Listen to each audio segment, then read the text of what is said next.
I didn't move in with a stranger because I'm reckless. I moved in with a stranger because I did the math. My rent went up.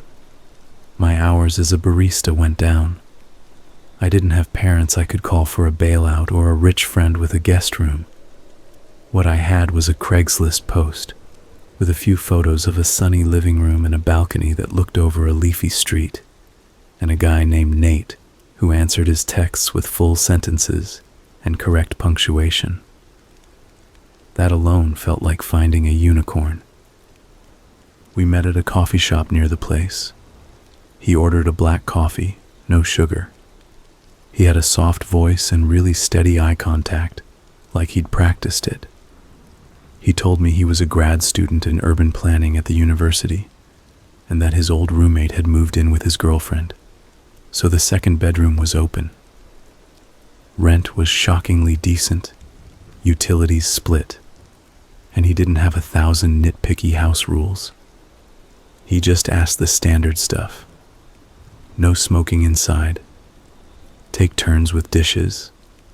Quiet hours after midnight.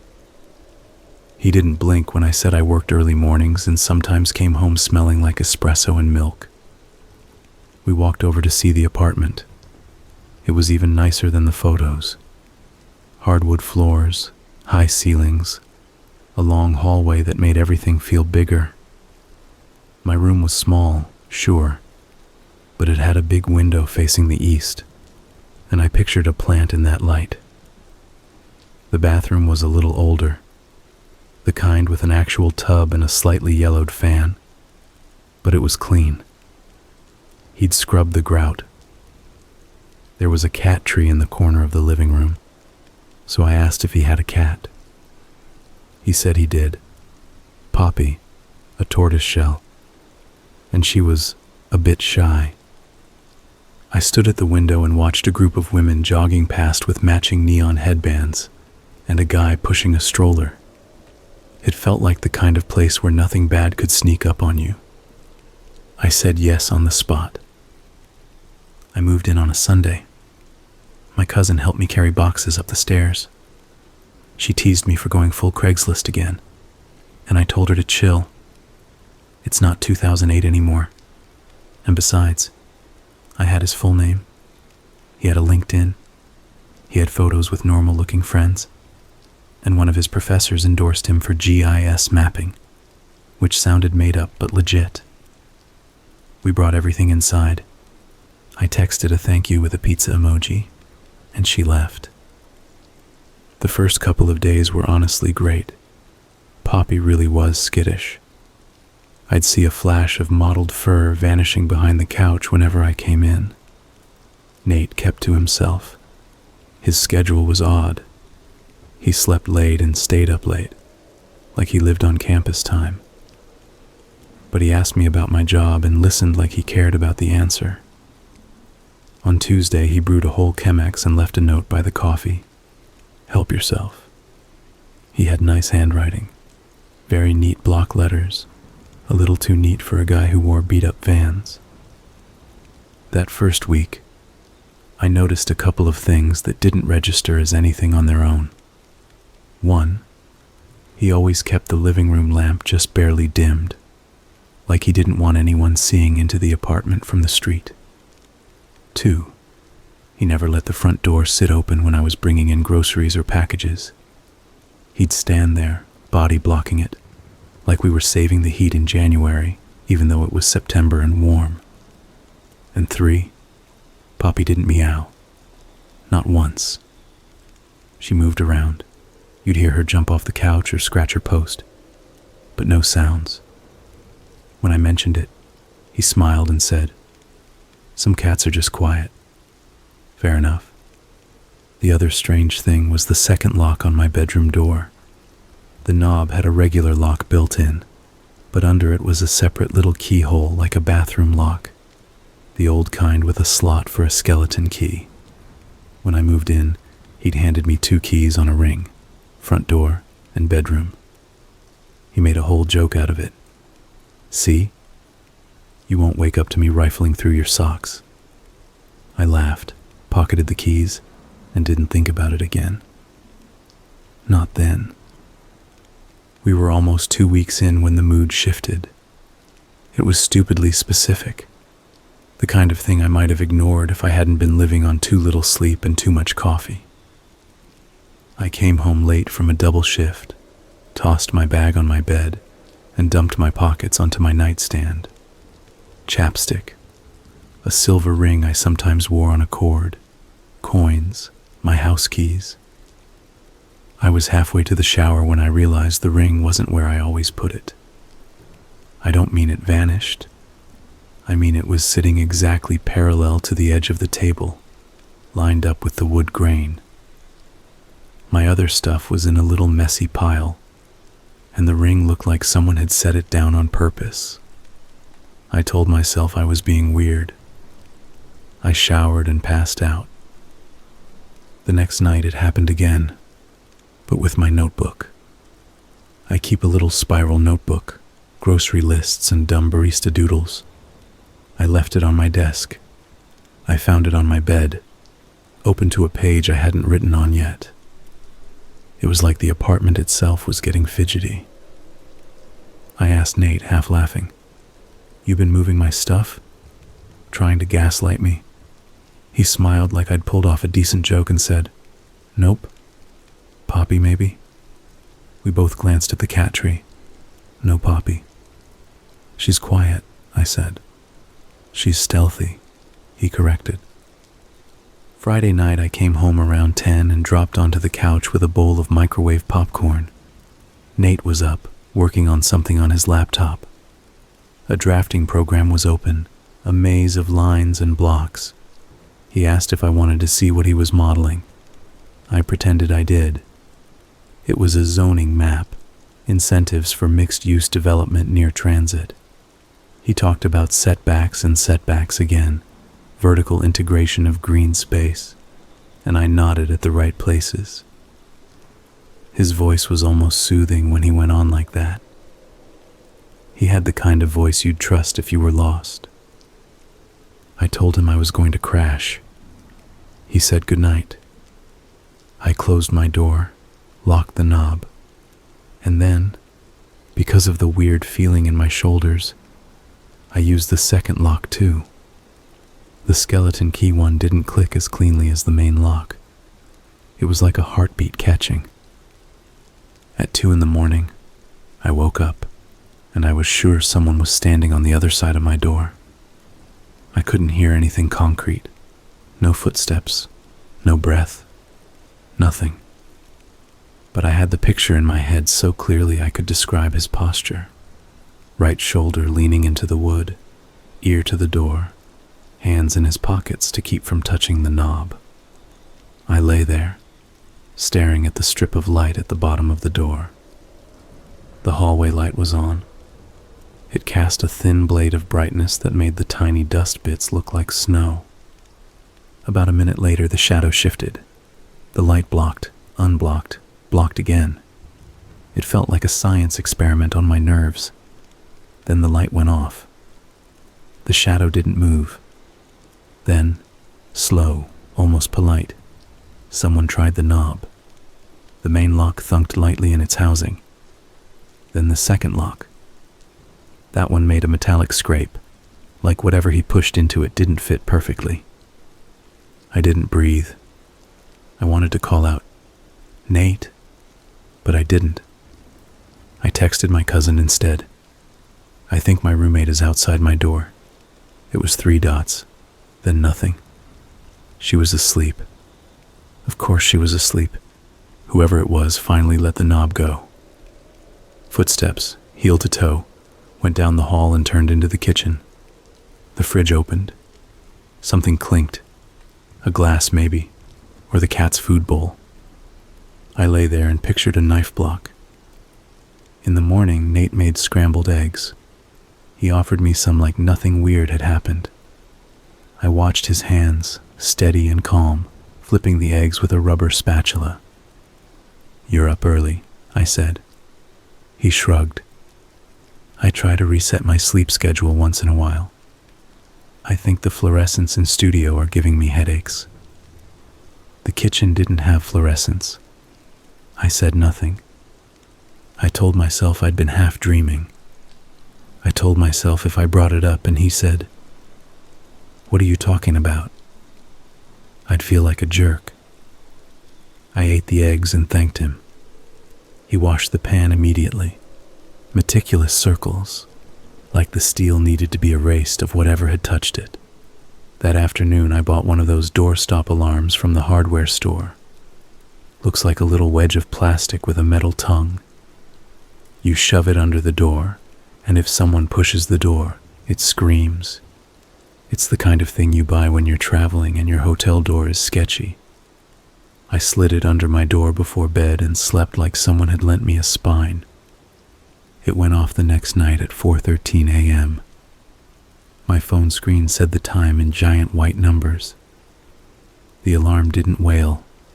It chirped twice and then went quiet, which means the pressure was slight. I was up in an instant anyway, heart banging in my throat. I heard the softest swear on the other side of the door. And then, this is the part that rings in my head now, he whispered, "Okay." Not angry, not even surprised. Just a note to himself, like he'd clocked a variable and would adjust. I didn't pretend it was a dream after that. Saturday morning, I packed a tote bag with a change of clothes and my wallet and grabbed my keys. "I'm going to stay at my cousin's tonight," I said when I saw him. "She's having a thing." He looked at the bag, then my face, then back at the bag. "Have fun," he said. "Do you need a ride?" "I'm good," I said. He smiled with just the bottom half of his face. I made up the cousin story because I needed a beat to decide if I was overreacting, or if I was about to become one of those stories you hear that make you double-check your door before bed. I went to the park instead and sat on a bench for hours, trying to decide what the grown-up thing was. My lease was month to month. I could bail, but I'd just paid first and last. I had deposits on utilities. I had the sunk cost brainworms. I kept thinking about Poppy's silent movements and the way he guarded the front door like a bouncer. After an hour, I realized I was scared to go back even during daylight. I did go back, around 5. He wasn't home. The apartment had that hollow quiet you only get when no one else is breathing inside it. I walked straight to my room and opened the door. Nothing looked touched. The doorstop was where I'd left it. The ring was where I'd placed it. The notebook was on the desk. But the smell was wrong. Something sweet and chemical, like the inside of a Halloween mask. I checked the vents. I checked the window. I checked the closet. My closet was a single rod with mismatched hangers and a shelf above with shoes and a shoebox stuffed with old letters and receipts. I yanked the shoebox down, more theater than logic. Nothing in it but what I already knew was in it. I pushed my clothes aside to check the back wall. There was a hole. It was low, near the baseboard, only as wide as 2 fingers. It looked like an old patch job that had come loose. The kind of hole you barely see when you're moving in, because you're high on possibility and cheap rent. If I hadn't been looking for something to make my feelings feel real, I might not have noticed. The hole went into the wall cavity. I put my face close and smelled dust. And something else. Not dead animal, not damp, just stale. I stuck my phone flashlight into the hole and looked sideways. At first I only saw studs and insulation. Then something flashed back at me. Something bright. I angled the light and twisted, and that's when I realized the bright thing was a piece of mirror. I don't mean a mirror like a framed thing hanging inside my closet. I mean a shard of mirror had been zoomed into place at a precise angle behind the drywall, so that, if you put your eye to it from somewhere else, you could see into my room through that hole. Not a lot. not the whole space, just the bed. Specifically, the place where a head would be. I sat down on the floor because my knees quit. I don't know how long I stayed there, staring at the hole like it might bite. I heard a door in the hallway outside our apartment open, the neighbor with the toddler, and then the kid laughed, and I thought, okay, I'm not alone on the planet. I pulled myself together and went to the living room to call my cousin. It rang 4 times, and she picked up with music in the background. I said the first sentence badly, like I'd rehearsed it and messed up one of the words. I think Nate has a way to look into my room. She went quiet fast.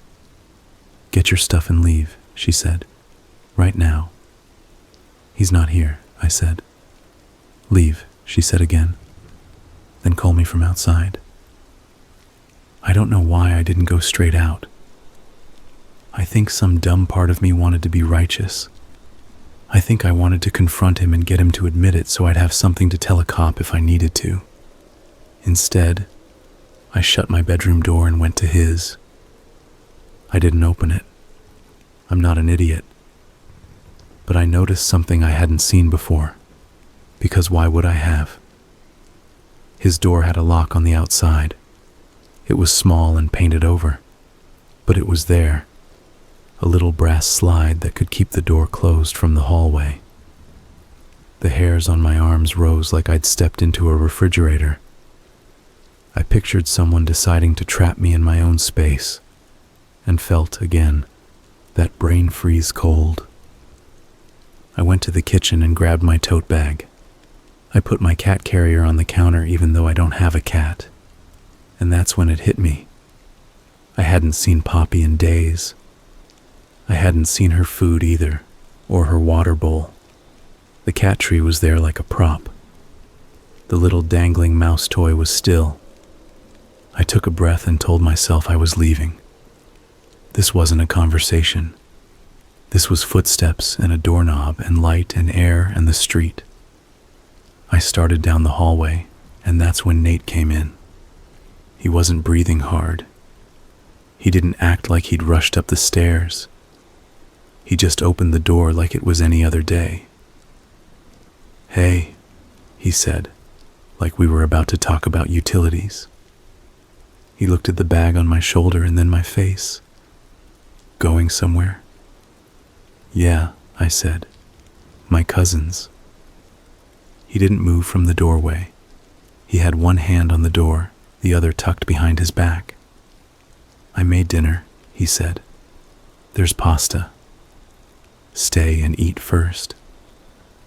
I'm not hungry, I said, and I tried to walk past him. He didn't step aside, but he didn't grab me either. He just slightly shifted his weight to block the narrow space between the console table and the door frame. If you've never tried to get out of a room when someone is blocking the exit without actually touching you, it's almost worse than if they'd shoved you. There's this thin layer of rules, and almost. If I pushed him, now I'd be the one who escalated. If I stayed, I made a deal with him I didn't want to make.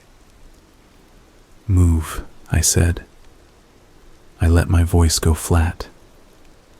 I'm leaving. He tilted his head, that weightless smile. You think I'm a bad person, he said. That's interesting.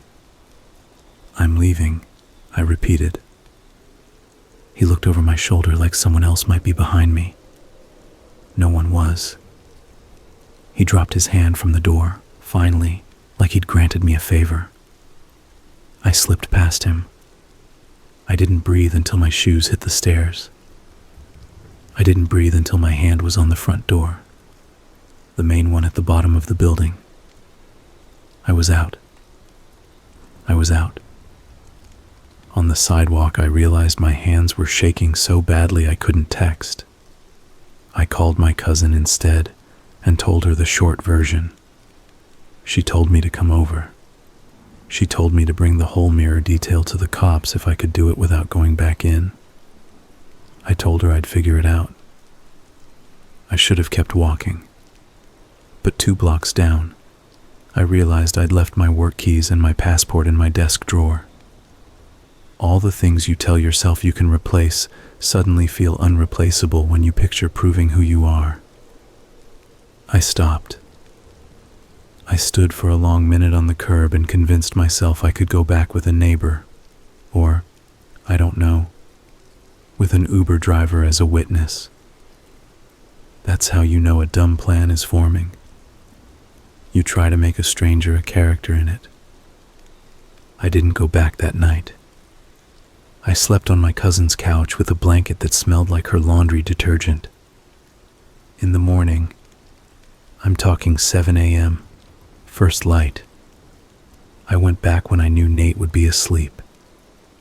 He didn't have Saturday classes. He rarely woke before 10. The hallway was quiet. Our door was locked. I used my key. I walked inside like I was breaking into my own life. The apartment felt off, not because anything looked changed, but because something about the air pressure was wrong. I remember thinking that. The air pressure, like I'd walked into a plane cabin. I went straight to my room. The doorstop was gone. I shut my eyes and did a stupid little counting thing to keep from spinning out. Then I opened my desk drawer to grab my passport. It wasn't there. I checked the next drawer, and the next. I checked under the bed, even though my passport had no business under the bed. Nothing. The little blue book was gone, and so were my work keys. And there was a clean rectangular space in the drawer, like something had sat there, and then been lifted carefully away. Like not a single dust speck dared to fall into the outline.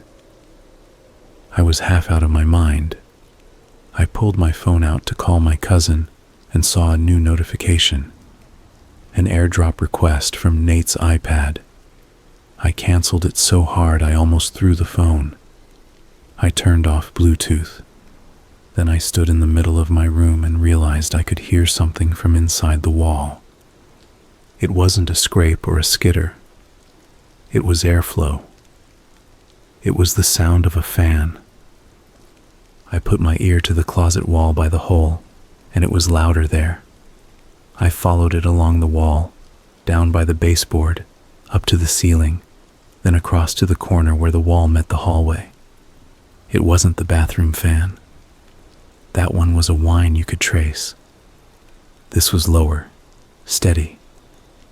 I set my hand against the drywall and felt the faintest vibration, like a breath against your palm. Everything that came next I did on autopilot. I went to the kitchen and grabbed the step stool we used to reach the top shelves. I took it back to my room and set it under the closet shelf.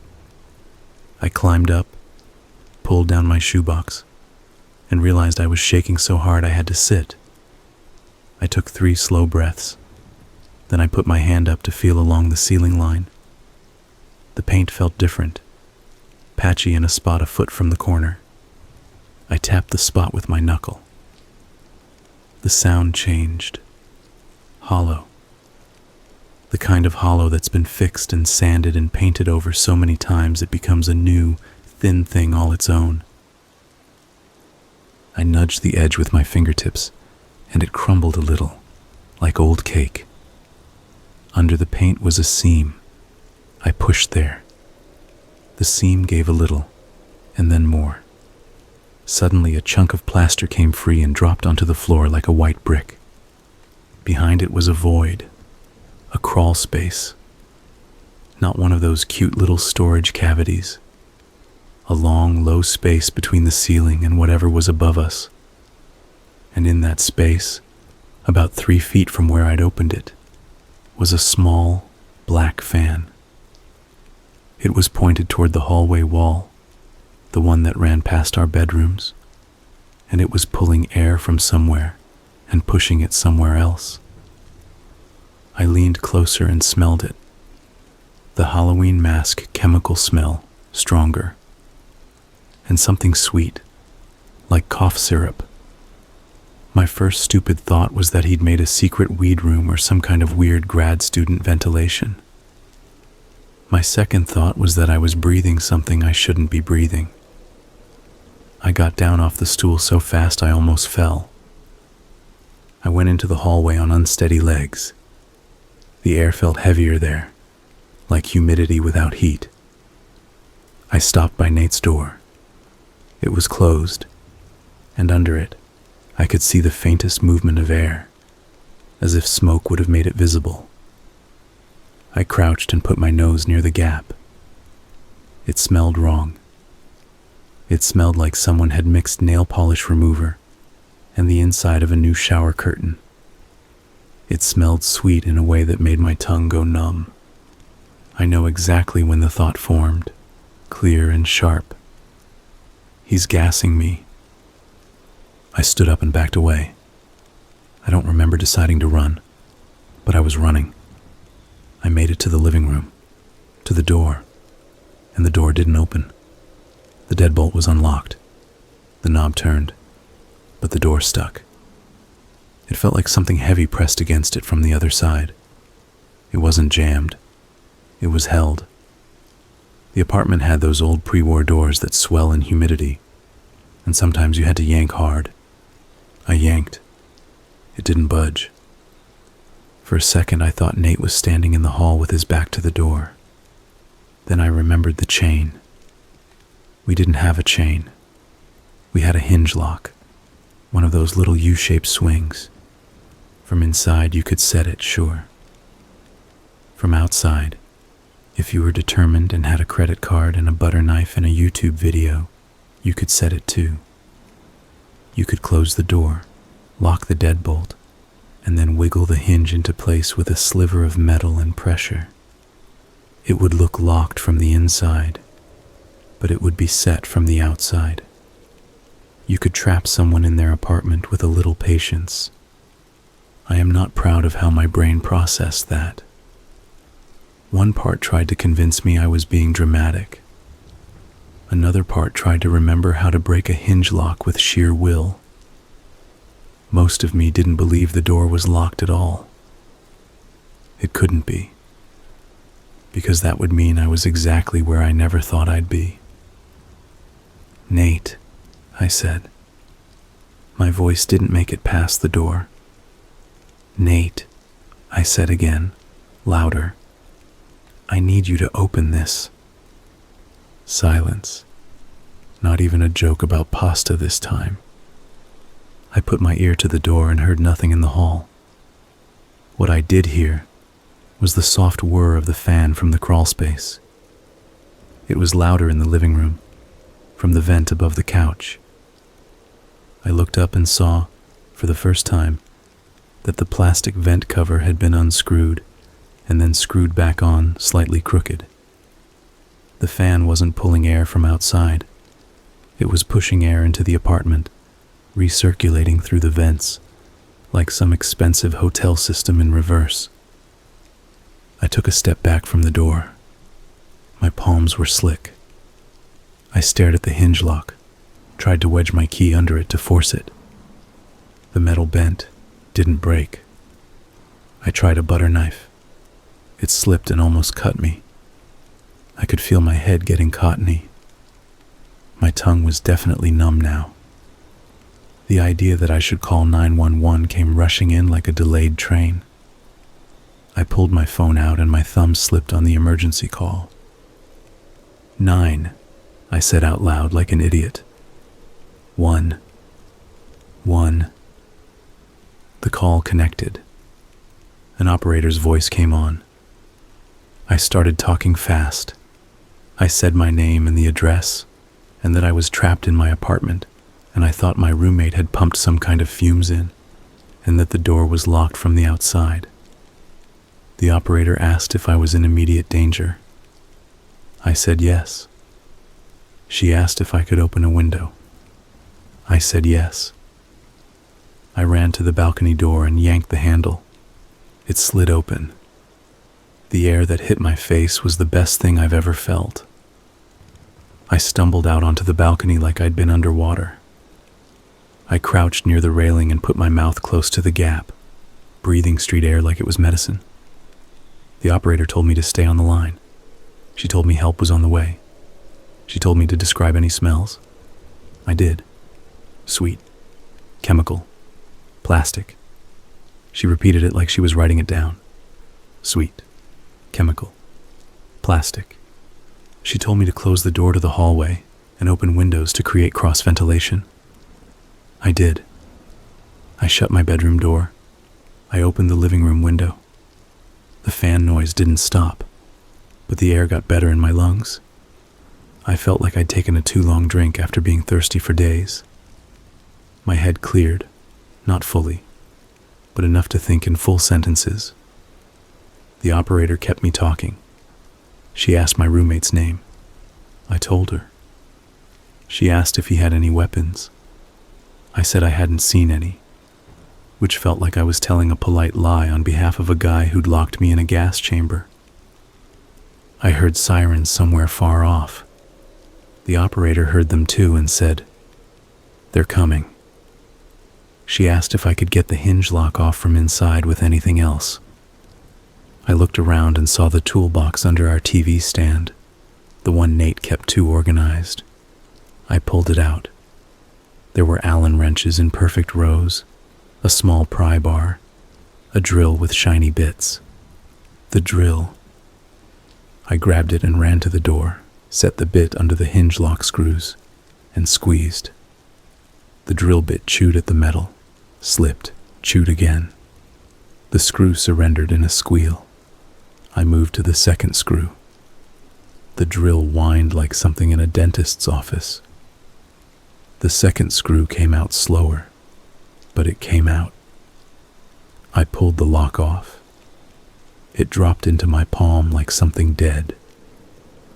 I yanked the door open and half stumbled into the hallway. I didn't stop to look at the door to Nate's room. I didn't stop to listen for feet on the stairs. I ran down, barefoot on the spiky carpet, past the neighbor's door, past the mailboxes, and blasted out onto the sidewalk. 2 fire trucks pulled up at the same time. Lights, noise, men in gear. A police car behind them like punctuation. People from our building came out in pajamas and robe belts. I stood on the grass in front of a tree and realized I was crying and didn't know when I'd started. A firefighter came to me and asked where the gas was. I waved up at the windows like a child. I told them everything. They asked again if I was sure about the smell. I said yes. They put masks on and went inside. The cop asked if my roommate was in there. I said I didn't know. The cop asked me to describe him. I did. Mid-20s, brown hair, slight, wears Vans, answers texts like a person who likes periods. The cop nodded like he already had a picture. He asked if I had anyone to call. I said my cousin. I called her and she said she was coming, and she told me she was proud of me, and I cried harder at that. Time stretched. The building sat there and ate up uniformed people. And then one of the firefighters came back out and said something low to one of the cops. And the cop looked at me. He walked over and said, "We don't detect natural gas. We do detect elevated levels of chloroform in the air." I had to take that in twice. Chloroform is one of those words you know from TV. It's the rag and the van and the girl who doesn't make a sound. I didn't know it was a vapor you could push into someone's lungs, slowly, like a long, bad lullaby. The firefighter said they'd found a rig, his word, rig, in the crawl space above the hallway, with a fan and containers and tubing. He said it was plugged in. He said the vent covers had been removed and replaced. He said, "You did the right thing opening the balcony door." Someone brought me a bottle of water, I drank a sip and didn't taste it. Another firefighter came out carrying a plastic bag with something dark inside. It took me a weirdly long time to realize it was a cat carrier. He set it down near me and opened it carefully, and a thin, mottled cat crept out and blinked at the sun like she'd never seen it. "Poppy," I said. I crouched and held my hand out. She sniffed me once, then pressed her head into my palm so hard I almost fell over. I cried again, messy this time.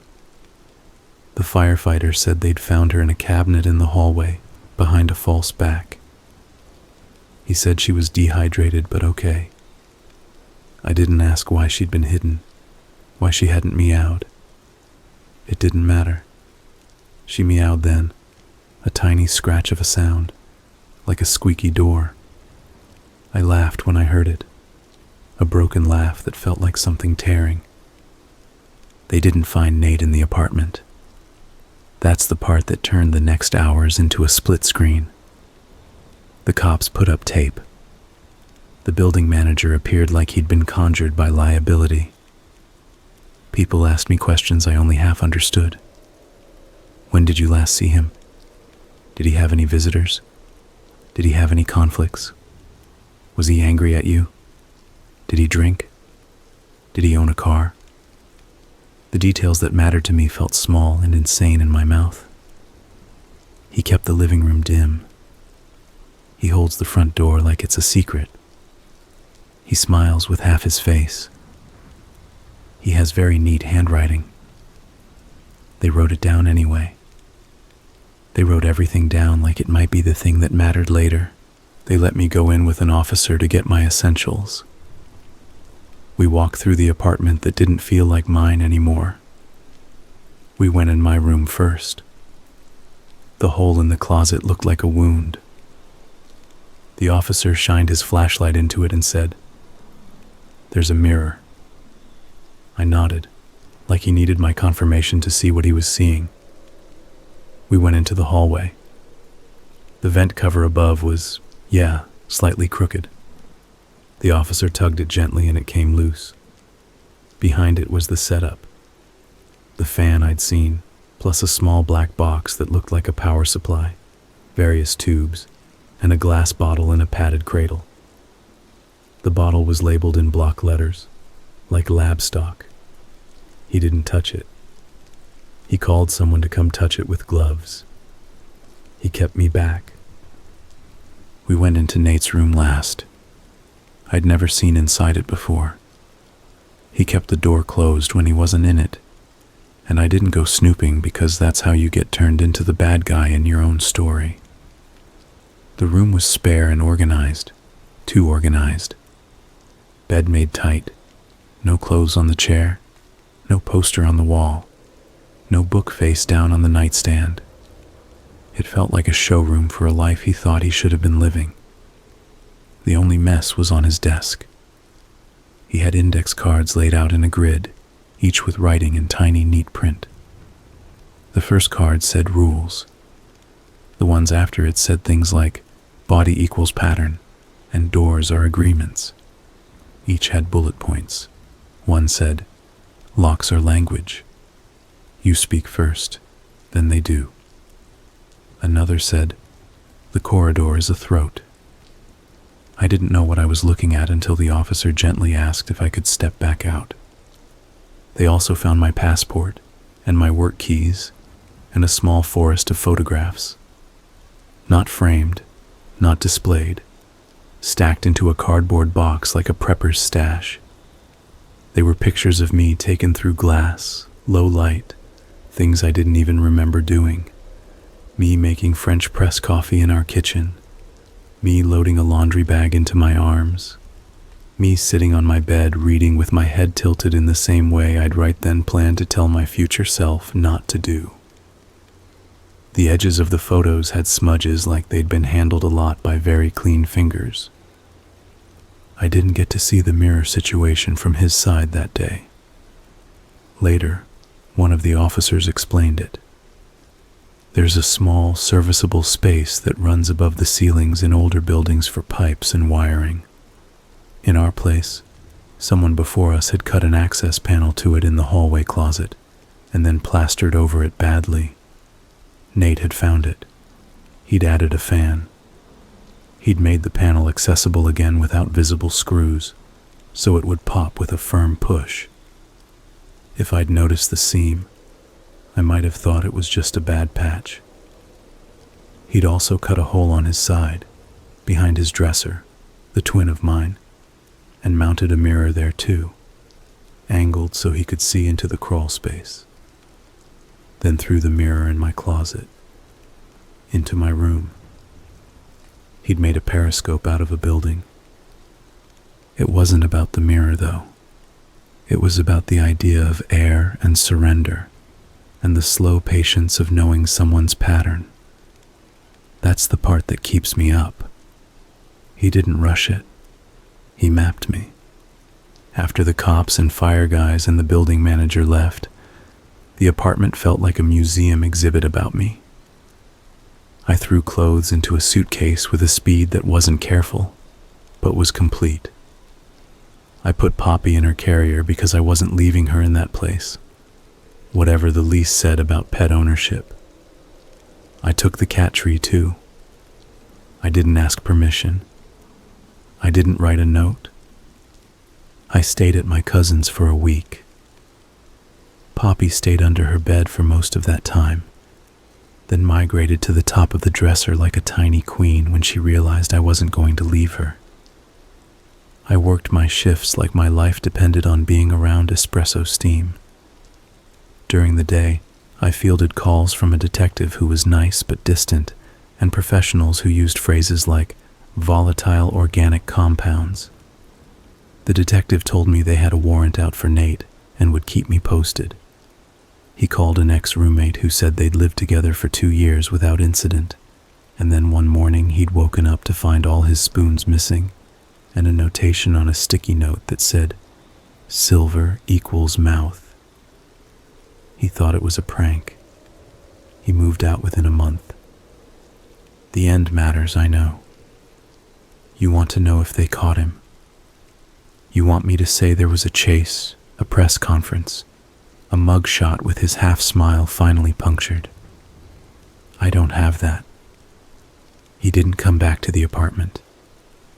There were no sightings beyond 2 fuzzy camera stills of a guy who could have been anyone heading into the transit station the morning I moved out. The detective said he might have had another place somewhere, a sublet only in cash, a room rented as a live-in desk sitter for someone's second home. He said people like this don't always vanish.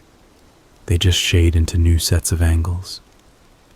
He told me to change my locks at whatever new place I found, and to get a door camera, and to be choosy. He told me it wasn't my fault, and not to let my life shrink around a person like that. He said all the right sentences. I believed none of them for about a month, and then slowly, exactly as slowly as you get used to walking in shoes that rubbed your heel raw, I started to. There are details I didn't tell the detective because I knew how they'd sound. Like the night before the fan thing, I woke up at exactly 3:17 a.m., and there was a smell like wintergreen in my room. I don't mean I thought I smelled it. I mean my body did that thing where it wakes you because your animal brain clocked a change in the air. I opened my eyes and stared at the ceiling and said, out loud, "No," like I could talk to air. I don't know if he heard that. I don't know if there's a timeline in his head where my voice sits like a note pinned to a board. Subject vocalizes refusal. Outcome, adjust. I moved into a new place across town with 2 women who work at the museum. The place is smaller. The rent is a little higher. There's no balcony, but there's a fire escape, and it's rickety in a way that makes me trust it. You look at it, and you know exactly what it is. I installed a second lock on my door because it helps me sleep. even though statistically locks don't stop the kind of person who has a plan. I put a towel under the door too sometimes, like a kid hiding a cigarette, even though I'm not hiding from anything anymore. I keep Poppy's food bowl where I can see it. She meows now, not much, but enough. Sometimes she jumps onto the bed when the heating kicks on and curls into my side hard, like she's trying to staple me to the present. I don't have a tidy lesson for this. I could say trust your gut, but my gut told me rent was cheap for a reason, and I said score. I could say look for signs, but the signs are also just life. The neat handwriting, the kind offers, the careful eggs, the cheap apartment. These are not grenades. I think the only useful thing I can give you is that your body notices patterns before you do. And the second you start making excuses for those patterns, say them out loud to someone who will not let you get poetic about it. There's one more thing. About a week after I moved, I got a package with no return address. It was one of those small padded mailers, the kind you get earrings in. Inside was my silver ring on its cord. Nothing else. No note. No fingerprint I could see. No DNA drama. Just the ring I'd been lining up on my nightstand like a dummy. The cord had been tied in a new knot, neat and perfect.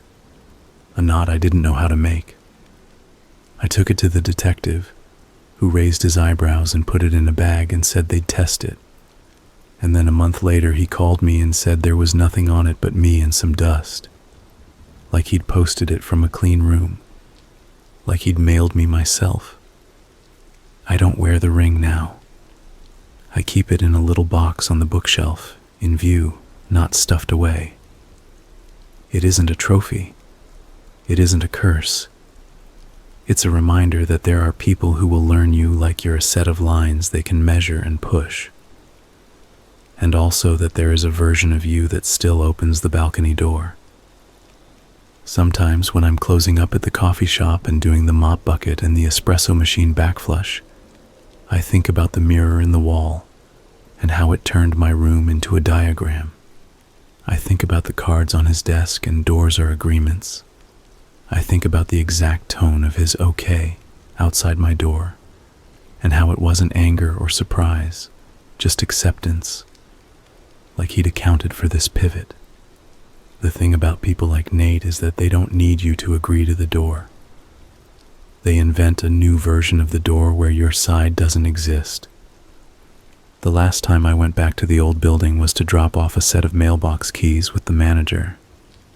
He asked if I wanted to come inside. I said no, and he didn't push it. We stood on the sidewalk in front of the door that had once been the problem. A woman came out holding a baby in a carrier and smiled at us. The street was leafy and noisy and perfectly normal. It always had been. That's part of the horror. That normal is the background music for everything. He asked if I was okay. I said I was. And I meant it as much as you can mean a sentence like that on a Thursday at noon. Back at my new place, I sometimes catch myself doing that parallel placement thing, lining up a mug with the edge of the table, straightening a picture frame so it clicks right along the baseboard. And sometimes I leave the mug crooked on purpose, not because I want to rebel, but because I want to practice living slightly off the grid of someone else's expectations. The story ends like this. I keep the windows unlatched. I keep the smoke detector with fresh batteries. I know where my passport is, and it's in a place that would embarrass me if I admitted where. Because it's not clever. It's just where I'll look first. The cat sleeps in the square of sunlight on the floor. The door is a door, not an argument. I still breathe the air I choose. If you're listening to this and thinking, that would never happen to me, that's fine. I wouldn't have thought it either. If you're thinking, I'm in a cheap apartment right now with a roommate who smiles with half his face and I don't know where his cat eats, pay attention. If you're thinking, I hear something in the wall, check the vent. And if you ever smell something sweet and chemical at 4 in the morning, don't second guess. Get out, even if you feel stupid. Especially then. Go to the balcony, open everything that opens, and call for help. There is no prize for staying calm in a room someone else is trying to reshape around you. Poppy just meowed from the windowsill. She wants lunch. I'll cut this short and feed her. She's loud now, which feels like the nearest version of a happy ending I get.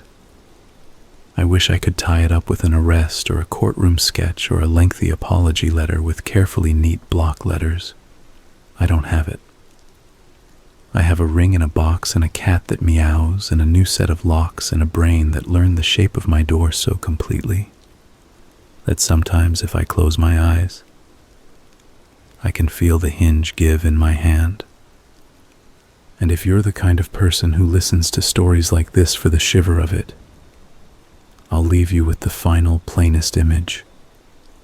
A mirror behind drywall, angled just right, reflecting a bed where someone was supposed to be at their most defenseless. Not a ghost, not a demon, just a person who decided a house is a body if you know where to cut. I saw it. I didn't unsee it. I walked out anyway. I've had a few bad roommates, but only one who made me think about my bones when I slept. This was 2 summers ago, right after I switched jobs and moved across town. I was tired of long commutes, and even more tired of paying the whole rent myself, so I put out an ad for a roommate. I wrote something like, quiet professional, early riser, clean, month to month okay, no parties, no smoking. Looking for same, I included a couple photos of the place. The small 2-bedroom in a 90s boxy building, beige carpet, white walls, one of those kitchens that is basically a wall with a sink in it. It wasn't a palace, but it was safe and bright, and had a weird little balcony for plants I always forgot to water. I got a lot of replies, most of them suspicious. People who wanted to pay with cash after a big check cleared. People who asked if I'd be cool with some drums at night. I had one person who sounded perfect until they asked if I was okay with their cats. I'm allergic, so that was a no.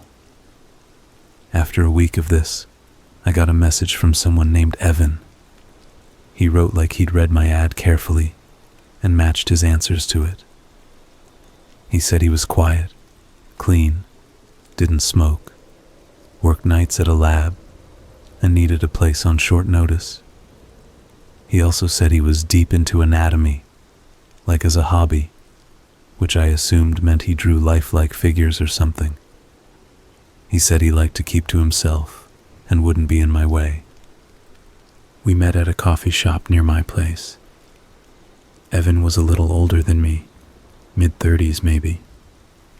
He had the look of someone who never forgot anything, like he was always holding up a checklist in his mind and ticking through it. He wore black jeans and a gray hoodie and kept his hands in the pocket even when we sat down. He asked simple, practical questions about rent, utilities, garbage day, laundry. He didn't smile much, but he spoke clearly and didn't give me any bad vibes. When I asked about his anatomy hobby, he explained he used to take classes in biological illustration and still did detailed drawings, mostly for himself. He said he was trying to build a portfolio, which sounded ordinary enough. I pictured charcoal sketches of hands and shoulders, maybe some skull studies you'd see in a textbook. He offered first and last month's rent, plus a deposit, right on the spot. He said he could move in that weekend. I'm not proud of it, but the money took me from cautious to sold. We shook on it. Move-in day was easy. Evan showed up with 2 suitcases, a big rolling toolbox like you see mechanics use, 3 flat plastic tubs with snap-on lids, and a small square mini fridge. I told him he could use the kitchen fridge, but he just smiled and said, "This one's for stuff I don't want to mix." I thought he meant protein shakes. He didn't bring a bed. He said he had a futon that would get delivered the next morning. He took the smaller bedroom, the one facing the alley with a view of the neighbor's peeling garage door. The first week was peaceful. He really did keep to himself. He'd come home around 6 in the morning, move quietly down the hall, and I'd hear the soft opening and closing of his door. He never cooked anything as far as I knew. He didn't watch TV. If he showered, he did it before I woke up. The only thing that stood out was how neat he kept his space. He lined his shoes like soldiers. He folded and refolded the towels so there were no edges. He even wiped the sink dry after washing his hands. I'm not messy, but next to him I looked like a raccoon. The first weird thing was the smell. Not overwhelming, just a thin, sweet, sour note, like a hospital bandage after a long day. It drifted down the hall when he opened his door. I figured it was some kind of cleaner. He told me he worked in a lab, right? Maybe he had access to industrial soap. One night I was on the couch with a pizza and a dumb movie when he came out to fill a glass of water. He nodded at me. I nodded back. He smelled like that sweet sour thing and a faint mint, like the toothpaste you get at a dentist. I said, "How's the job?" He said, "Quiet. I prefer it that way." "What do you do exactly?" I asked. He took a slow sip. "I file samples. Inventory chain of custody stuff. Nothing glamorous." "Like blood?" I meant it as a joke. He looked at me. His eyes were a very flat gray. "Sometimes," he said, then calmly, "mostly tissue. Sometimes whole." He paused as if he'd forgotten the right word and didn't want to pick the wrong one. "Specimens." I made a face without meaning to. He saw it and added, "You get used to it." Then he went back to his room. I went to bed that night thinking about what whole specimens meant and decided it was animals, not people. You know how your brain does that thing where it chooses the most normal explanation because anything else would derail your life? That was me. Animals. He must work for a vet school or something. Big deal. A few days later, I was leaving for work and saw that he'd stuck a post-it on his door at eye level. In neat block letters, it said, "Please knock." No entry when red light on. I hadn't noticed any red light, but okay. I'm not a snoop. I picked up the trash on my way out and thought about how easy it had been, living with this quiet guy who kept his things in tidy containers, who never left dishes in the sink, who never played music. The second weird thing was the jars. I didn't see them at first. I saw the labels. We had a shelf in the hall closet where I kept extra paper towels and detergent. One afternoon I opened it and saw a row of white labels lined up on the inner wall, blank slips with tidy numbers in pencil. 17A, 17B, 18A. I touched one, and it lifted at the corner like it had been stuck to glass, and then peeled off. The shelf felt slightly tacky. I didn't think much of it. I figured Evan had borrowed space to store something. I sent him a text. "Hey, did you move anything in the hall closet?" Just checking so I don't mess up your stuff." He replied quickly, "No, that was a mistake. I'll make sure it's all in my room." I looked back in the closet, at the blank little labels lined up with care. That night the shelf was bare. You know how sometimes when something disappears you realize how weird it was? That was how I felt. Next came the noises. Not loud, just precise. A snap like a small clamp closing. A soft scraping, like a knife on stiff paper. A tiny glass click. They happened late at night, when he was awake and I was trying to be. It didn't help that I started dreaming about it. Dreams where I was stuck under heavy blankets and I could hear someone in the next room going through drawers, sniffing, sorting.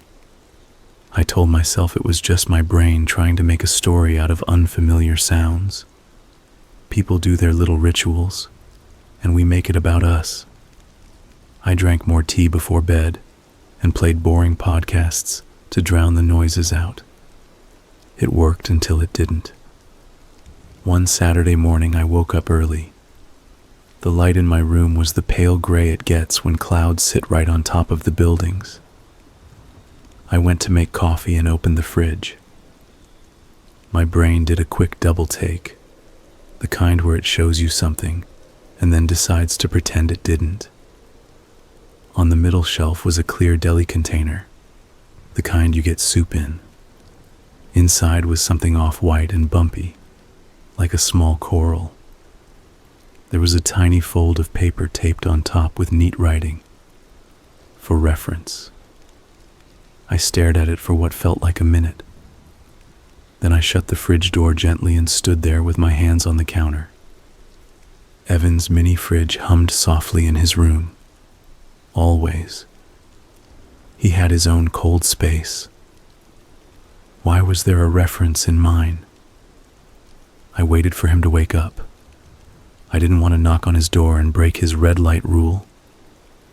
Around noon I heard his door open. He walked into the kitchen. He saw me and nodded. "Hey," I said, keeping my voice normal. "Did you put something in the fridge labeled reference?" He looked at the fridge like I'd pointed out a crooked picture. "Yes," he said. "I hope that didn't bother you. I needed the mini fridge for another set last night, and that one was fine at room temp for a few hours, but I didn't want to risk it." "Another set?" I repeated. "What is it?" He blinked slowly. "Casts," he said. "Plaster casts." I opened the fridge again, pulled the container out carefully, and put it on the counter. He didn't move to stop me. The thing inside wasn't liquid. It really did look like a chunk of something that had grown in the dark. Twisted ridges and tiny holes. I told myself it was plaster. I told myself it could be anything. But I work in a basic office with basic people. And sometimes people bring their kids' science projects. And sometimes those projects include little anatomy kits. And sometimes you see the underside of a model jaw, and it looks like this. "What exactly do you make casts of?" I asked. He shrugged slightly. "Fragments, structural elements. You get a cleaner study if you do it in pieces." "Fragments of what?" I said, and I heard the edge in my own voice. He watched me like he was trying to decide how plain to be. "Of anatomy." "You mean bones," I said. "Sometimes bones," he said calmly. "Sometimes cartilage. Sometimes something that used to be cartilage." "I don't want that in the fridge," I said. He nodded. "Of course. I only used it because I assumed, incorrectly, that you didn't use the middle shelf much. I'll put it back in my own unit. Sorry." He picked up the container like it weighed nothing and walked back to his room, no red light on, door open.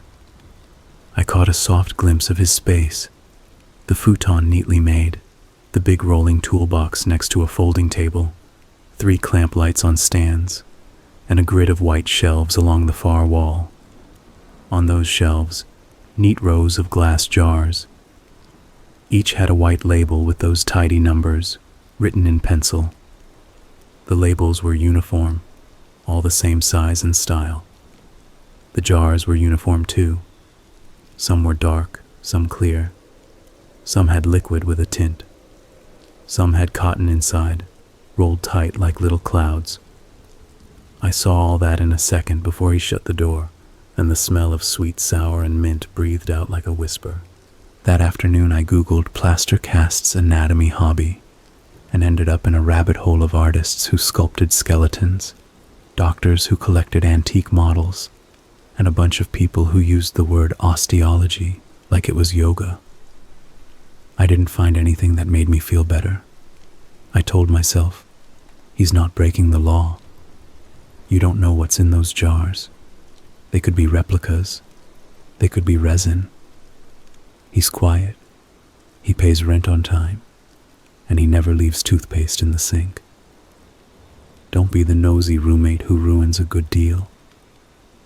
The thing about living with someone is that your nerves learn their patterns. You know the rhythm of their footsteps, the shape of their coughs. You can tell sometimes when they're distracted or excited or angry just from how they open a drawer.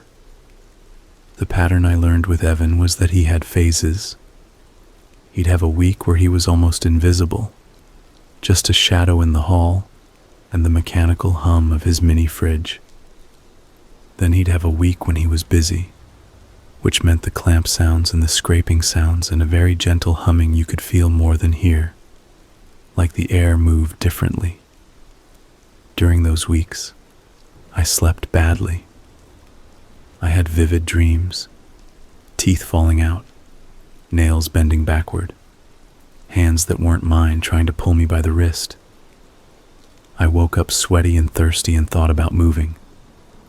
But moving meant packing everything again, scouring the internet for another decent stranger, taking time off work I didn't have. I decided to give it 1 more month. At the start of that month, the third weird thing happened. Small animals started appearing outside our building, like gifts no one wanted. A neighbor found a cat's tail on the back steps, a clean cut, no fur ripped out.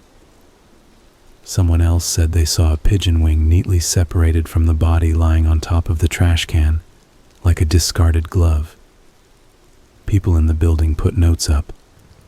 Watch your pets, and there's some sicko out there. The notes made me feel like the hallway was smaller than before. Evan didn't say anything about it. I saw him read one of the notes, tilt his head slightly, and then walk away expressionless, as if he had no stake in the world of neighbors and their flyers.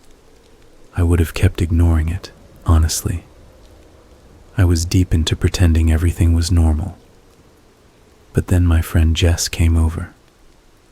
She works in theater and has a loud laugh.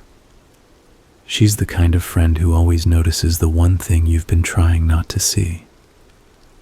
It was a Wednesday night. We ordered takeout and sat on the floor because my dining table was always half covered in mail I didn't want to sort. We were catching up and she was telling me about a prop head she'd made out of foam that had looked too real, like my own dad if you squinted. And I said, "Funny you say that. My roommate's into anatomy models." Like it was nothing. She said, "Show me." Because that's Jess. I said, "He's very private." Because that's me. She said, "Okay, but now I'm curious." We compromised. I showed her the door with the post-it and the part where it said red light. The light was on. She said, "Red light? What is this? A dark room?" "Kind of," I said. She sniffed. "What is that smell?" "Cleaner," I lied. She crouched and looked under the door like she could see through the gap. He has those clamp lights. I can see the legs. He draws, I said. He draws in jars, she said, standing. You can smell preservatives. That's not just cleaner. Preservatives of what? I asked, like I didn't already have a list in my head. She looked at me for a long second. I think you should make sure you're okay.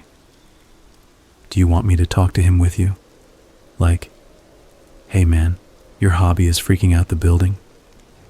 No, I said too fast. I suddenly didn't want Jess to talk to him, didn't want the worlds to mix. Jess is messy and loud. Evan is careful and quiet. Putting them in the same sentence felt like introducing a spark to a pool of solvent. She raised her eyebrows but let it go. Later, when she was leaving, she passed him in the hall. She said hi. He nodded without smiling, eyes flat like river stones. After she left, he knocked on my door. It was the first time he'd done that. Can we set some expectations?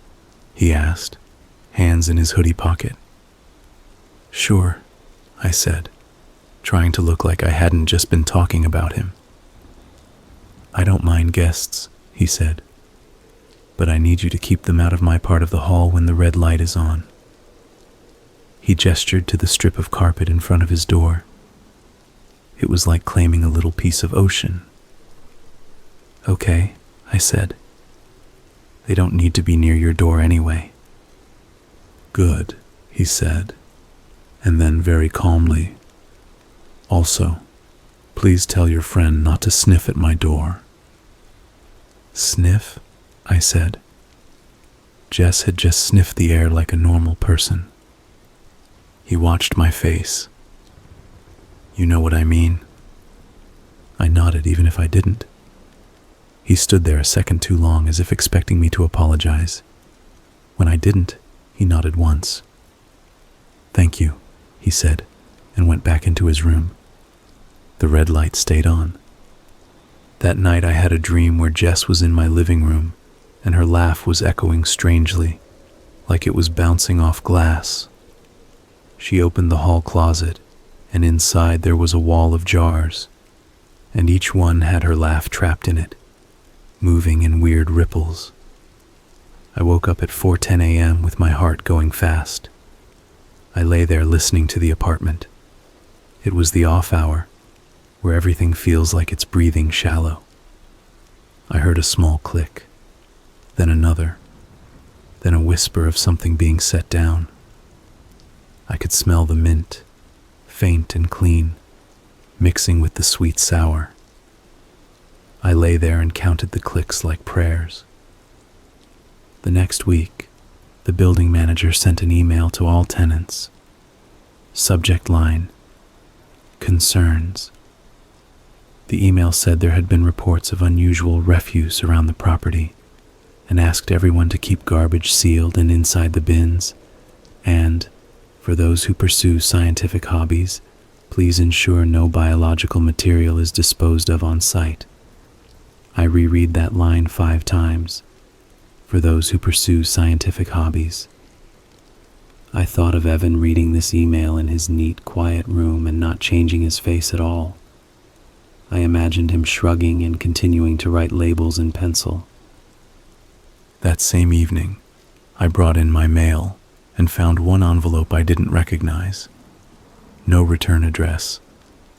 Inside was a single sheet of paper with neat typed lines.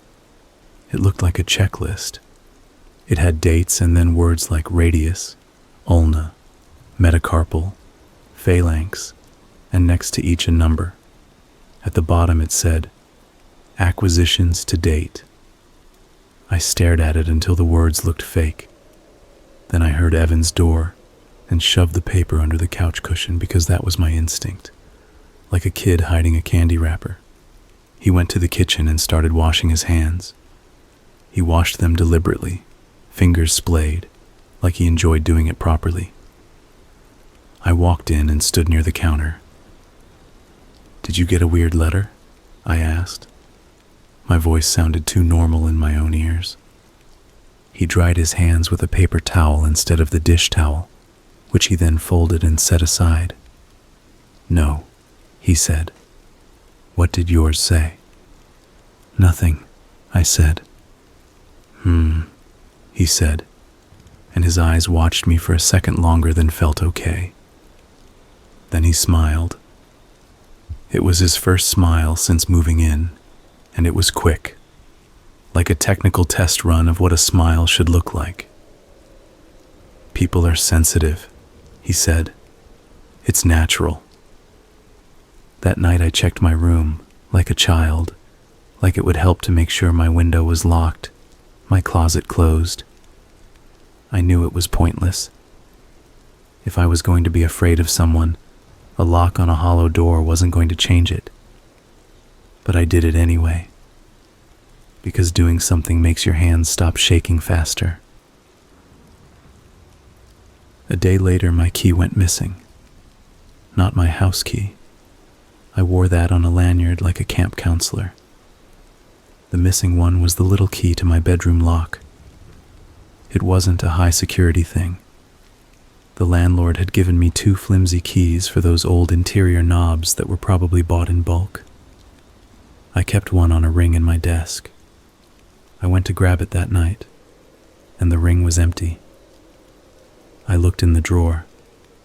I looked in the pencil cup. I looked on the floor under the desk. My brain did another quick double take, the kind where it would rather accuse the vacuum than consider the other option. I sat on my bed and listened. The apartment was quiet. The red light was on. The building itself was doing that evening settling thing, pipes clicking, some couple upstairs talking low, a dog somewhere. I took out my phone. I wrote a text and erased it. I wrote another and erased that too. At last I wrote, "Hey, did you pick up a small brass key by mistake?" It was on my desk. I stared at it for a full minute and then hit send, because if I didn't, I would just continue to sit there and listen to nothing. He replied quickly, "No." I stared at the word. It looked wrong by itself, too clean. I put the phone face down on the bed and lay back. I looked at the ceiling and counted to 60 and did it again. I thought, maybe I lost it. Maybe it slid behind the desk. Maybe I vacuumed it up and it's rattling around inside the bag with the old cereal. I thought those things until I fell asleep in my clothes and woke up at 3 in the morning to the soft scrape and the gentle hum. A few days later, Jess texted, "Someone on Nextdoor posted about missing rabbits. What the hell is going on in your neighborhood?" I didn't answer right away. She called me. "You okay?" she asked. She is not subtle. "You sound weird lately." "I'm fine," I said. "I'm coming by tomorrow," she said. It wasn't a question. "We can go for a walk and get coffee and you can tell me what you're not saying." "Okay," I said, because I didn't have the energy to argue. The next day was sunny in that almost fake spring way where the air is still cold, but the light looks warm. I cleaned a little because Jess notices when you don't. I put some shirts away. I ran the dishwasher with like 4 plates in it, just to make a cheerful noise. When Jess arrived, she brought muffins and a big thermos of coffee, like we were going on a road trip. We sat on the couch, and she eventually said, "So, your roommate?" And then he knocked. He never knocked twice in a week. He never knocked at all unless he had to. There was something about the timing that felt like a hand on the back of my neck. I opened the door. He stood there with his hands in his hoodie pockets, expression neutral. He nodded at Jess. "Hello," he said. "Hi," Jess said, smiling in that way where you're polite but your eyes are busy. He looked back at me. I need to let you know I'll be working for a longer period this evening, he said. I'll keep the volume down. It might smell stronger than usual for a few hours. Jess looked at me, then at him. What exactly do you do when the light is on? She asked. Her tone was friendly and curious, like she was the host of a craft show. He turned his face to her like he was adjusting a microscope. I catalog, he said. I arrange. I make sure I can find what I need when I need it. Jess smiled tighter. Find what you need in jars? In systems, he said. I tried to cut in. We won't be in your way, I said. We're going out for a while. That wasn't true, but I needed it to be. He nodded once and went back to his room. The red light came on. Jess shut the door slowly and looked at me. We're leaving, she said, grabbing her bag. Now. We walked for an hour without saying anything useful. When we finally sat on a bench, she said, This is not normal. I'm not saying he's doing anything illegal. I'm saying your nervous system is screaming and you're folding laundry over it. I can't just kick him out, I said. He hasn't done anything. I don't even know what he's done. She looked at me for a long second. Okay, she said. Then don't kick him out. But put yourself first. Trust that feeling. Get a lock. Get a camera. Call your landlord and say you don't feel safe and ask what your options are. I lost my room key, I said quietly. Her face changed a little. He has it, she said, like it was already a fact. I don't know that, I said. You do, she said soft. You just don't want to know that you know. We went back to the apartment in the late afternoon. The red light was still on. The smell was stronger. It wasn't rot. It was that sweet sour with alcohol and mint, like a dentist operating inside a candy store. I felt it in the back of my throat. I could hear the soft clicks, the clinks, the slide of glass on something. Jess went into my room and shut the door and said, I'm calling my friend. She's a stage manager, and she has one of those kits with locks and keys and whatever. We're going to change your knob tonight. You can change it back later. You can't just... I started, and then I stopped. Why not? What law was there against protecting your space? The only law I'd been following was the one where I tried to keep everything smooth so no one had to feel awkward. Jess's friend came by with a little metal box that clicked open like a tackle kit. She took apart my doorknob with brisk hands and replaced it with a new one that had a different key shape. This is the best I've got, she said. It won't stop someone determined and equipped, but it'll stop snoopers. Thank you, I said. I tried to tip her and she refused. Buy me a drink sometime, she said, and left. By then it was dark. The red light looked like a neon sign bleeding into the hallway. Jess said, Do you want me to stay? I did, but I also didn't. Something about her being there made the tension louder, like a radio turned up. No, I said. It's okay. I'll be fine. She looked at me, looked at the light and said, Text me anytime tonight. I don't care how late.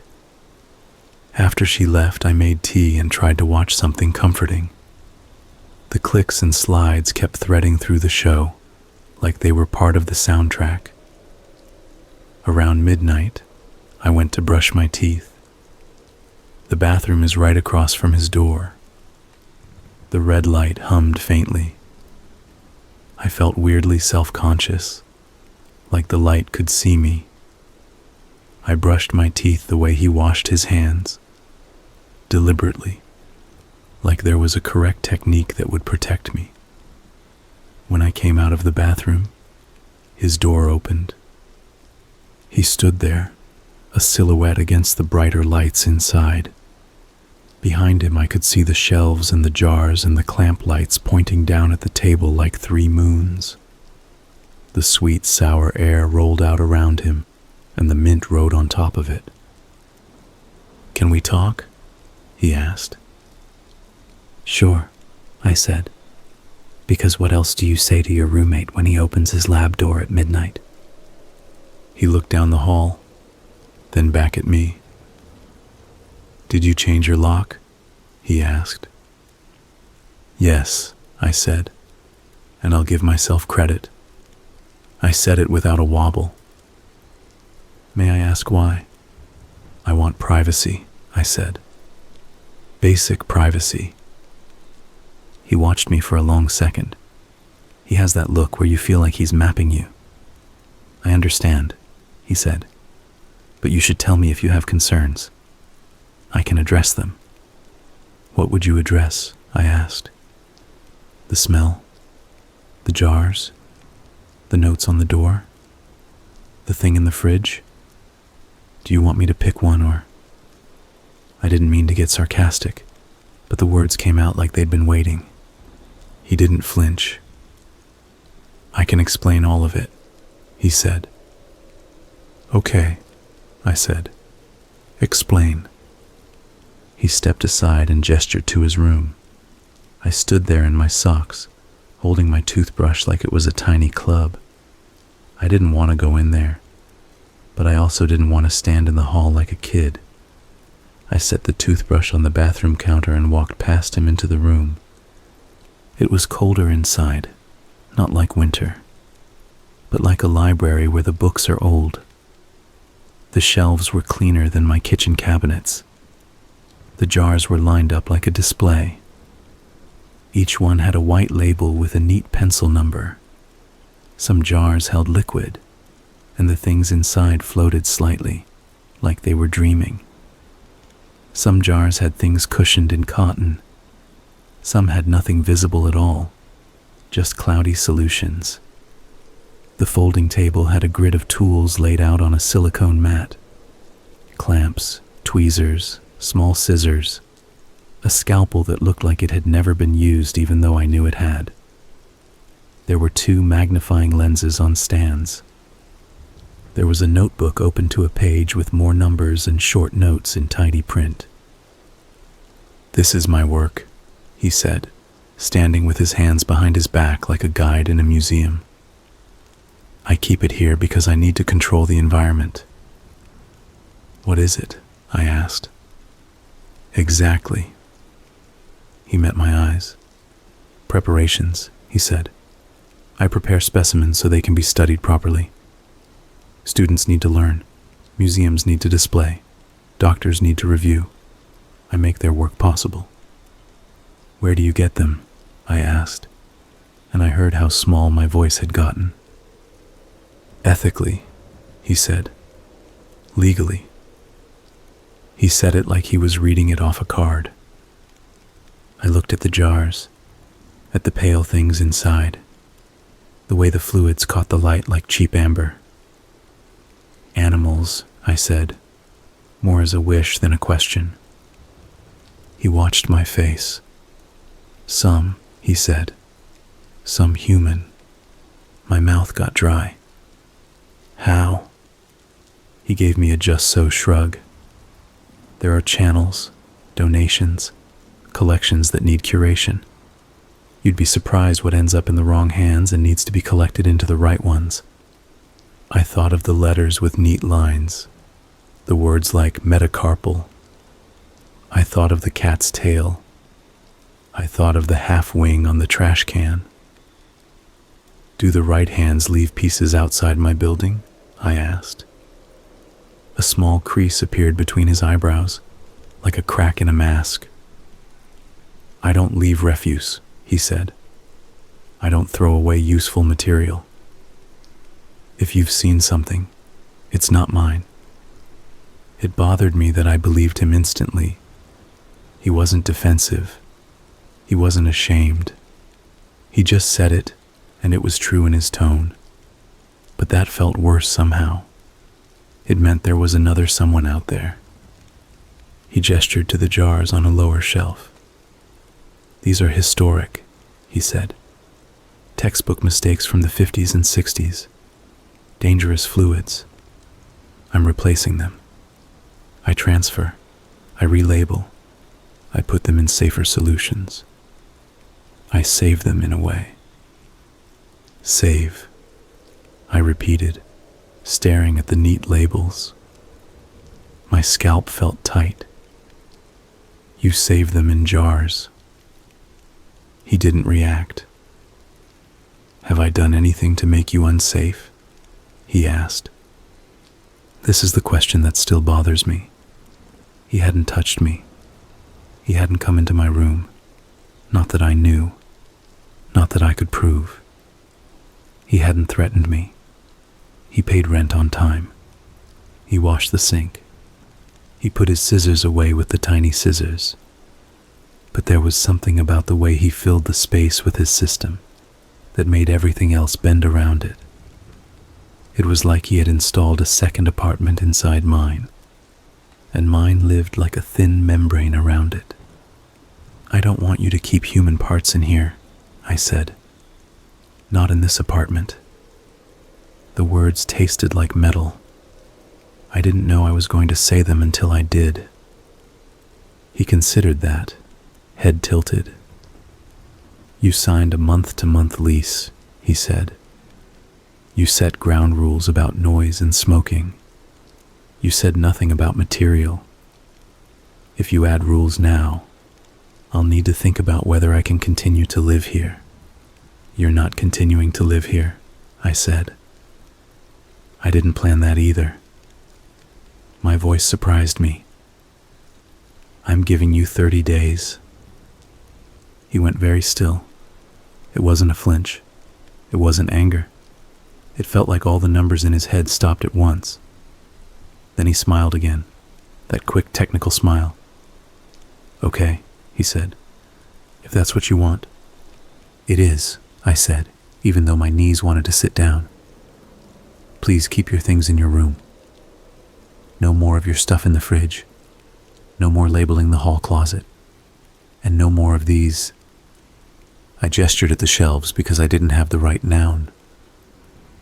"In the common areas, even temporarily." He nodded like I'd requested he rinse his coffee mug. "Fine," he said. "You'll get my notice in writing by tomorrow." I left his room. The cold air stayed on my skin. I shut my bedroom door, the new lock clicking into place with a little metallic note that felt like a victory and a warning. The next morning, there was an envelope under my door. Inside was a printed letter that said he would be vacating in 30 days, that he expected his deposit back minus any damages, and that he would leave the place as he found it. It also said, "Please do not disturb my work," which sounded vaguely threatening, even though it was probably meant to be practical. I put the letter on the counter and told myself to breathe. For a week, nothing happened. He kept to his room. The red light was on a lot. The smell was steady. I counted the days like a kid counts down to summer vacation. I told myself I could do anything for 3 more weeks. I told myself not to start a fight. I avoided Jess because I knew she'd tell me to find a temporary place right now, and I didn't want to box up my life again until I had to. On the 8th day, I was woken by a sound I hadn't heard before. It wasn't a click or a clink. It was a little muffled scramble, like something soft trying to get away. I sat up hard. The apartment was quiet otherwise. I listened so hard my ears hurt. There it was again. A small bump. A shuffling like fabric. I got out of bed and opened my door. The hall was dark and smelled like that sweet sour and mint and something else. Something animal. His red light was on. His door was slightly ajar. A line of light cut across the hall carpet. I should have gone back into my room and locked the door. That's what any smart person would say later. But the thing about living half afraid for weeks is that when the afraid grows legs, sometimes you chase it just to stop the feeling. I walked to his door and knocked gently. He didn't answer. The soft sound inside shifted. It made the hairs on my forearms lift. "Evan?" I said, keeping my voice level. "Everything okay?" "Nothing." I pushed the door a little. It moved easily. Inside, the room was bright and neat and organized as always, except for one thing. A small cardboard box on the floor near the table had tipped, and something had rolled out, bumping into the leg of the table. The thing was about the size of a baseball and wrapped in gauze. It looked like a lumpy snowball with seams. I looked at the shelves and the jars and the labels, and for once they didn't scare me as much as the box with the rolled-out lump. The box had a label on it. Study set. Miscellaneous. Animal. On the open flaps were more neat notes. I couldn't make myself read them. I knelt, picked up the gauze thing carefully, set it back in the box, and stood. "Evan," I said again. The bathroom door inside his room was closed. I hadn't realized he had his own little half bath in there. It made sense now. The sink would be part of his setup. I knocked on the bathroom door. "Evan?" Something on the other side moved. The knob clicked. The door opened a couple inches. He stood there, pale, a towel over his shoulder, sleeves pushed to his elbows. He looked wrong. Not like hurt exactly. More like tired in a deep way that made his eyes too shiny. "What?" he asked. And then he saw the box and the gauze and my hands near it. He smiled in that quick way and said, "Please don't touch anything." "It fell," I said. "Are you okay?" He opened the door the rest of the way. Behind him, the little bathroom was plain. There was a shower rod with a clear curtain. On the counter were bottles of alcohol and a roll of cotton and a tray with tiny things on it. Pins, maybe. He reached for the box, set the flaps straight, adjusted the gauze ball like it had a proper place, and then looked at me. "I'm fine," he said. "Sometimes I get dizzy if I stand too long over the lamp." I realized then that he had been working for hours. His hands looked drier than usual. One knuckle had a red polish to it like it had been rubbed. I looked at his forearms because I didn't want to look at the shelves. His veins were greenish under the skin.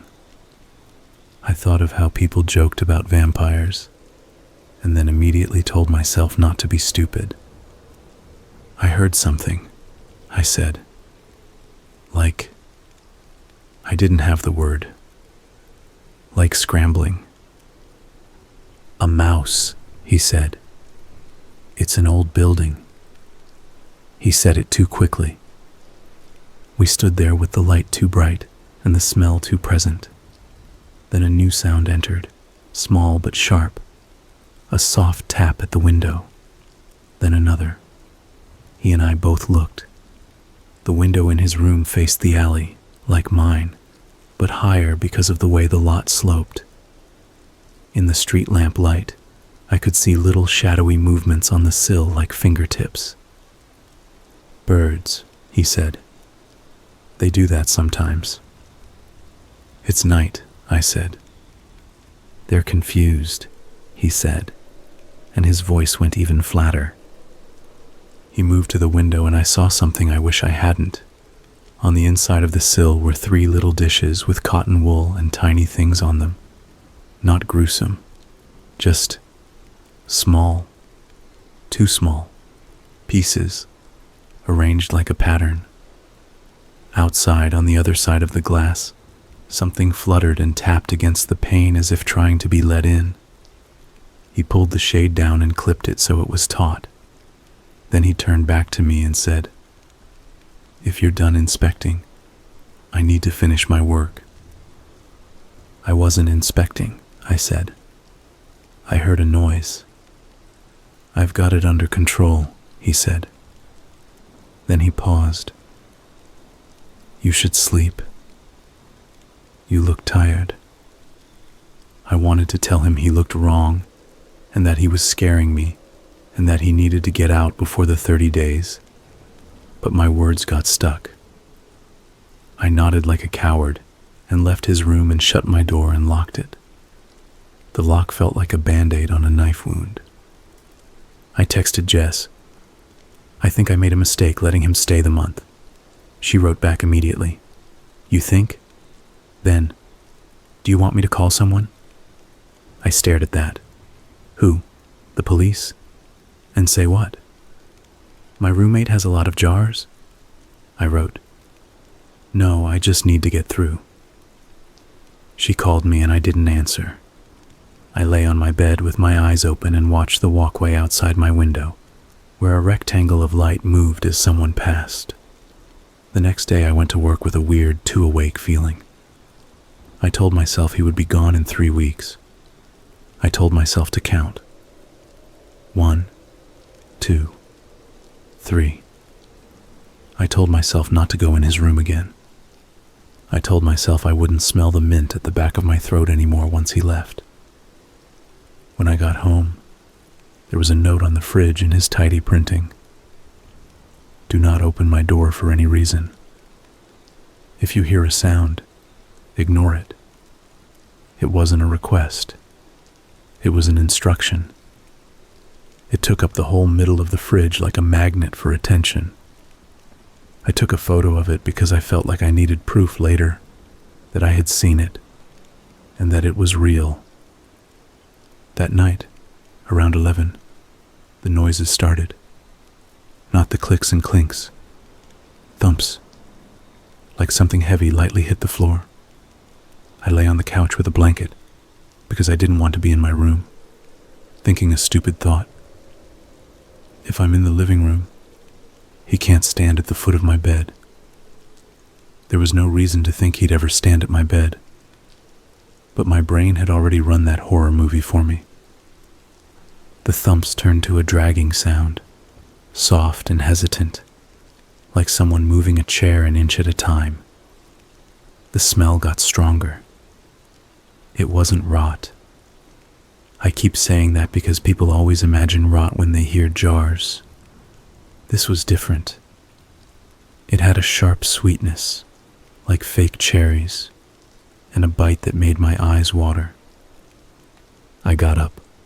I walked to his door. The red light was on, bright as always. "Evan," I said. No answer. I considered the note on the fridge. I considered my ability to keep doing this for 21 more days if I didn't know what this was. I knocked. "Evan? Are you okay?" Silence. Then the tiny scrape of something just touching the inside of the door. I don't remember deciding to open it. I just remember my hand on the knob. It turned easily. The door moved. Inside, the bright light made my eyes squint. The shelves looked like an audience. The table was neat as always. The box on the floor was closed. The bathroom door was open. With its clear curtain, I could see the white tub and the bottles lined up, labels facing out. There was no one in the room. "Evan?" I said again. There was a soft noise from the closet. I hadn't registered there was a closet before because the shelves had eaten the wall space in my mental map. The closet door was slightly ajar. You could see the edge of a black coat hanging there, and a row of carefully placed boxes on the shelf above. I shouldn't have. I know, but I was already in it. I moved to the closet and put my hand on the door. The wood was cool and smooth and smelled faintly of dust under all the sharper smells. I pushed the door open. Rows of hooks, neatly hung coats, each with the same black hanger, each spaced a uniform distance apart. On the floor, a shallow plastic tray like people use for boots in winter. It had a fine white powder in it, like sand or salt. There were 2 footprints in it. Not bare shoes, but thin, narrow shoes. They pointed inward, into the closet. There were no prints pointing out. "Evan?" I said, feeling stupid because where could he be? Behind the coats. I moved a coat aside. Behind the coats was just wall. The soft sound came again, but this time from above me. I looked up. The shelf was lined with boxes, each labeled in pencil, each with a small number. One of the boxes had shifted so it was slightly out of line, as if someone had bumped it. From behind the row of boxes, in the shadow near the ceiling, 2 small bright points reflected the light back at me. For a second I thought it was glass catching glare. Then the points blinked. I stepped back, hard enough to hit my shoulder on the doorframe. The points disappeared. There was a faint scrabble, like nails on cardboard. A head edged into view, small and narrow and gray. A rat. Not a city rat. Not the thick kind you see by the subway. This was delicate, almost pretty, with long whiskers like drawn lines. The rat climbed onto the top of the boxes and looked at me. It wasn't afraid. It had the calm of a thing that knows it belongs. There was a tiny white tag looped around its neck, like a miniature luggage tag. It had a number on it in pencil. 31C. I stared at it. It stared back. It lowered its head and did the tiny 2-handed groom of its whiskers you see in videos, and then it disappeared behind the boxes again. A second later there was a faint rustle and the sound of small feet moving along wood. "Evan?" I said. But now it sounded like a question to the air. I felt suddenly like I was standing on a map where the legend didn't match the terrain. There were labels for everything, but the things weren't the things the labels said. I shut the closet door. I shut his room door. I went into my room and locked it and sat on the floor with my back against the door and my knees up like a weird adult toddler. I texted Jess. "He has a rat with a tag." Then, "What am I doing?" She replied, "Leave." "Tonight then, I'll come get you." I didn't want to leave my stuff. It sounds dumb when you say it out loud, but the idea of my bed and my clothes and the ugly lamp my aunt gave me being here without me made my chest tight. So I did the compromise thing I always do. I packed a bag with my laptop and some underwear and a hoodie and my keys and charger. I put it by the door. I said I would go if one more weird thing happened. I didn't have to wait long. Just after 1 a.m, the building's fire alarm went off, that shrieking beep that makes you into a serval cat. I shot up and grabbed my bag. I yanked my door open and hit the hall in my socks. The red light on Evan's door was still on. His door was closed. The hallway filled with neighbors in pajamas and confused eyes. We filed down the stairs like sheep. On the sidewalk, the cold air felt like kindness. People stood at a distance from one another like we were magnets turned the wrong way. I looked up and saw thin smoke coming out of a vent near our bathrooms. The fire truck pulled up and the firefighters went in. I stood there with my bag on my shoulder and thought about the closet and the tagged rat and the tiny dishes on his windowsill and the instruction note on the fridge, and felt like I had been living inside someone else's crossword puzzle. A firefighter came back out and spoke to the building manager, There were gestures. There was a radio on someone's shoulder crackling. We all waited for the word to go back in or go to a hotel. After a few minutes, the manager called. "It's a false alarm. Cooking smoke set it off."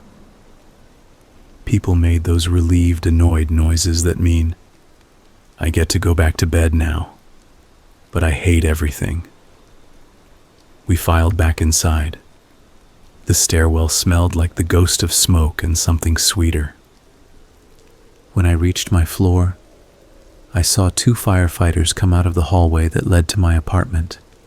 One of them had his sleeve pulled up over his mouth like he'd smelled something and didn't want to be rude. The other was carrying a small, clear plastic container with a lid. Inside was a little gray thing like a mouse on a cotton pad. It was perfectly still. The firefighter's face was professional blank, but his hands looked like he wanted to hold the container far from his body. He handed the container to the building manager.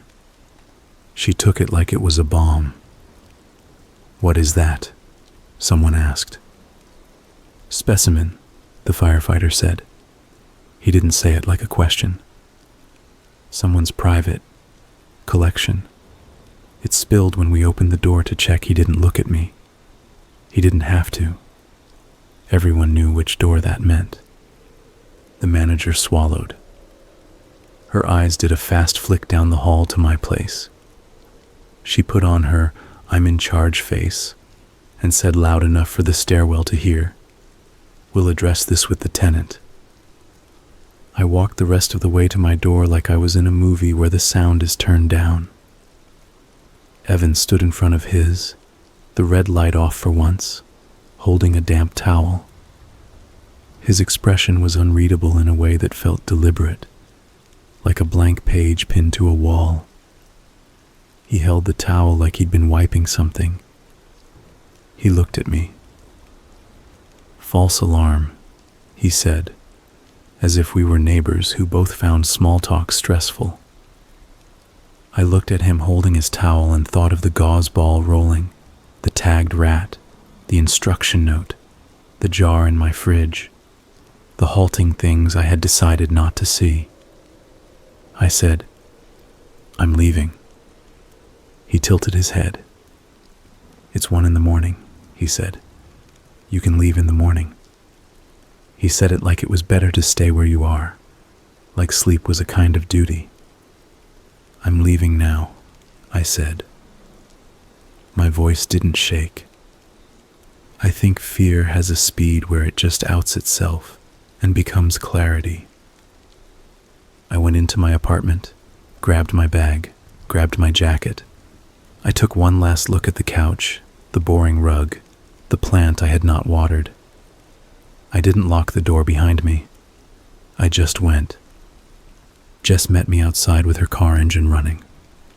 I got in. She looked at my face and put the car in drive without asking anything first. After a block, she said, "You did the right thing." "I left my stuff," I said, like that mattered. She reached over without looking and put her hand on my arm for a second. "We'll get your stuff," she said. "Not tonight." I slept on her couch and woke up feeling like I had swallowed a handful of metal washers. In the light of a normal kitchen with a normal smell, the last month felt like a dream I could shrug off. I almost texted Evan something polite like, "I'll be back tomorrow to pick up my things." I didn't. I let Jess make me eggs, and then we drove back to my place at noon, when the world is most ordinary. The building manager was in the lobby. She saw me and stiffened. "We need to talk about your roommate," she said. "He's in violation of—" "I know," I said. "I gave him 30 days. I'm moving out." She blinked like she hadn't expected that easy answer. Then she shook her head. "You don't have to move out," she said. "We can remove him." I looked at her neat hair and sensible shoes. I imagined the jars lined up like an army. Okay, I said. Do it. She squared her shoulders. I'll call him. She moved behind the desk and picked up the phone. Jess and I went upstairs. In the hallway, his door was open. The red light was off. The smell was thinner, more like faint mint and cleaning products. I stood in my doorway and listened because that's what I do. My own apartment smelled like my own things. It made me want to cry. We went in and started packing. Jess moved fast, like a storm crew. I folded things, laughed nervously at dumb memories attached to objects, tried not to think about the closet with the white powder footprint tray. The building manager knocked after 20 minutes and stuck her head in. He's gone, she said, a little stunned. He said he'd already arranged it. Arranged what? I asked. New housing, she said. He was extremely polite. He said he would have the unit clean by the end of the day and that we could inspect tomorrow. Jess and I looked at each other. We finished packing my car by 3 and went down the hall to peek. His room looked blank. The shelves were empty. The toolbox was gone. The clamp lights were gone. The table was gone. The closet door was open. The white powder tray was cleaned and stacked neatly in a corner. The mini fridge hummed softly, still plugged in. The smell was the strongest near the mini fridge. I stood in the doorway and felt that sticky sugar edge to the air. I would have been fine without opening it. I should have walked away. But there are these moments where you want to know what you've been living next to, even if it makes everything worse. I walked to the fridge and pulled the door open. Inside was an empty plastic bin with a label on it. To return. Next to it was a little square of paper with neat writing. Thank you for making room. Under that was a small, clear box like the firefighters had carried, with a cotton pad inside and something on it the size of a pink eraser. It looked like a little folded cartilage, pale and fragile, like a seashell. It had a tiny pencil number on the lid, 42A. I shut the door. I hate this, I said to Jess. My voice came out like it was trying to be someone else's. Let's go, she said. She put her hand between my shoulders and guided me out. The building manager came down the hall with a clipboard, doing her job. I left my key on the counter and took a last look at my small, dumb, normal living room. We drove to Jess's. I put my bags in the guest room and sat on the floor and drank a glass of water and another. My phone buzzed. An unknown number. I let it go to voicemail. It buzzed again. I answered this time without thinking. Hello, I said. Thank you for 30 days, Evan said. He spoke like it was an exact trade, like I'd loaned him something and he was returning it. I didn't need them. I didn't say anything. The silence felt like another room. He filled it. You have good instincts, he said. You'll be fine. Don't call me again, I said, and hung up. I blocked the number. Then I turned off my phone, because even after you block a number, your brain still hears phantom rings for hours. The next morning, Jess showed me a post in a neighborhood group. It was a photo of a cardboard box sitting next to a bus stop. Neat, square, clean. On top was a white label with a pencil number. The caption said, "Anyone know what these are?" Found 3 on Park and 12th. The comments were a mess. People accusing each other of prank. Art students saying it was performance. Someone posting a link to a city ordinance about hazardous waste. A guy saying it was probably weird soap. The box in the photo looked like the one that had rolled the gauze ball onto Evan's floor. Just neat in the daylight instead of scary in that bright cold room. I wanted to forget everything and be a person who just wrote rent checks. But the brain doesn't let go the way you want it to. For a while I jumped every time I smelled mint. I woke up at 4 a.m. and listened for clicks. I'd be in a grocery store and see a neat line of labels and need to walk down a different aisle. I worried about the tagged rat in the closet, whether it had been all right, which is a stupid thing to worry about in the face of everything else, but that's what my brain chose. Jess said maybe it was his pet. I said, "People don't put tags on pets with pencil numbers." She said, "People put sweaters on dogs." I said, "Not the same." We stopped talking about it. Months passed. I moved into a small studio. I bought a cheap air purifier and pointlessly loved the little hum it made. I watered my plant occasionally and told myself, that's what progress looks like. I made a rule.